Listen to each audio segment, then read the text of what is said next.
Good morning, students. Students, as you know, we are doing lesson number 4, 3 questions. Beta, look at your books at page number 34, second paragraph. The king was very happy to have won an enemy so easily as a friend. Beta, enemy means दुश्मन and easily आसानी नाल राजा बहुत खुश सी कि उसने अपने एक दुश्मन नूं बहुत ही आसानी नाल अपना मित्र बना लिया है. He forgave him and said him that he would send his own doctor to look after him. राजे ने उसनूं माफ़ कर दिता अते कहा कि ओह उसकी देखभाल वास्ते उस एक अपना डॉक्टर भेजेगा. He also promised to give him back his property. बेटा property means जायदाद. राजे ने उस नाल वादा किया कि ओह उसनूं उसकी सारी जायदाद वापस कर देवेगा. Leaving the wounded man, the king went out of the hut. He looked round for the hermit.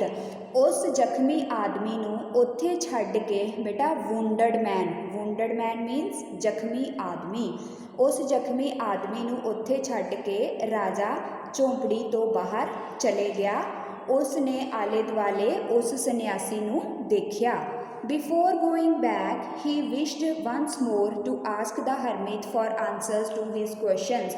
वापस जान तो पहला उस दी इच्छा सी कि ओह एक बार फिर उस सन्यासी तो अपने प्रश्नां दा उत्तर पूछे. The hermit was sowing seeds in the beds that had been dug the day before. ਉਹ सन्यासी जो कि उन्हें एक दिन पहला क्यारियां खोदियां सन उस विच बीज उगा रहा सी. बेटा सीड्स मीन बीज द एंड बेड्स मीन क्यारियां. The king went up to the hermit and said, "O wise hermit, for the last time I beg you to answer my question." Bag का मीनिंग बेटा बेनती करना, ठीक है, request करना. कहते राजा हरमित कोल गया अते हरमित नूं जाके कहा कि पहला भी मैं तुहाडे कोलों अपने प्रश्नां दे उत्तर पूछे सन. Your questions have already been answered said the Harmit. अते हरमित ने जवाब दिता कि तुहाडे प्रश्नां दे पहला ही जवाब दिते जा चुके हैं. Have been answered, what do you mean, said the king. उत्तर दिते जा चुके हैं, इसका की मतलब. राजे ने कहा. Yes look here, replied the man. हाँ उधर इत्थे देखो, हरमित ने कहा. If you had not helped me yesterday and had not dug these beds for me you would have gone away. अगर तुसी मेरी मदद ना करदे कल ते मेरे वास्ते यह क्यारियां ना खोददे ते तुसी चले जांदे, then that man would have attacked you. तद ओह आदमी तुहाडे ते हमला कर दिंदा.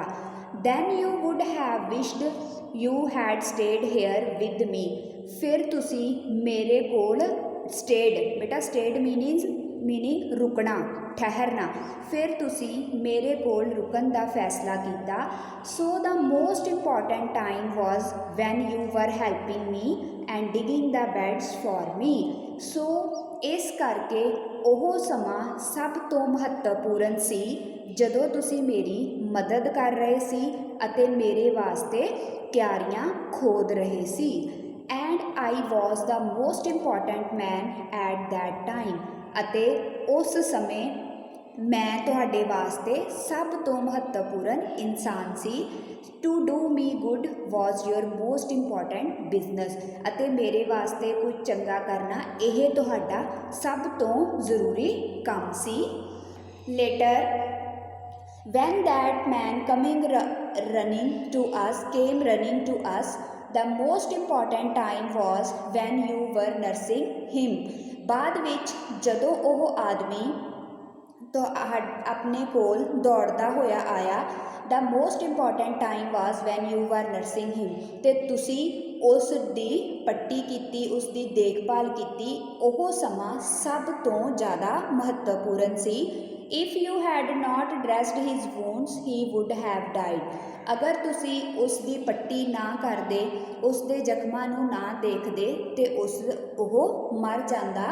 यू कुड नॉट हैव वोन हिम एज अ फ्रेंड, ਅਤੇ ਤੁਸੀਂ ਉਸ ਨੂੰ ਆਪਣੇ ਦੋਸਤ ਦੇ ਤੌਰ 'ਤੇ ਵੀ ਉਸ ਦੇ ਉੱਪਰ ਜਿੱਤ ਪ੍ਰਾਪਤ ਨਹੀਂ ਕਰ ਪਾਉਂਦੇ।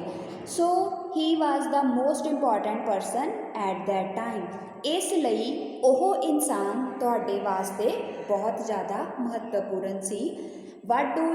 what you did for him was your most important business, ਅਤੇ ਜੋ ਤੁਸੀਂ ਉਸ ਵਾਸਤੇ ਕੀਤਾ ਉਹ ਤੁਹਾਡਾ ਸਭ ਤੋਂ ਮਹੱਤਵਪੂਰਨ ਕੰਮ ਸੀ। remember then there is only one time that is important, ਹਮੇਸ਼ਾ ਯਾਦ ਰੱਖੋ ਕਿ there is only one time, सिर्फ एक ही समा हुंदा है जो कि तुहाडे वास्ते महत्वपूर्ण हुंदा है। दैट टाइम इज़ नाउ, ओह केड़ा है हुण, जो एट प्रेजेंट जो समा चल रहा है उही तुहाडे वास्ते सब तो महत्वपूर्ण है।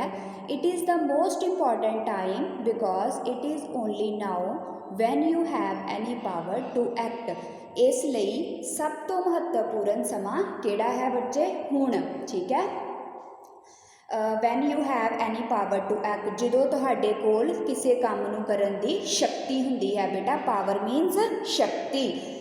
The most important person is one with whom you are at the particular moment, ਅਤੇ सब तो महत्वपूर्ण इंसान वो हुंदा है जिस नाल तुसी उस खास, बेटा पर्टिकुलर का मीनिंग की है, खास, उस खास मौके ते हुंदे हो। You never know what will happen in the future, ਤੁਹਾਨੂੰ ਇਹ ਨਹੀਂ ਪਤਾ ਕਿ ਭਵਿੱਖ ਵਿੱਚ ਕੀ ਵਾਪਰੇਗਾ। बेटा फ्यूचर मीनस भविख, आने वाला समा।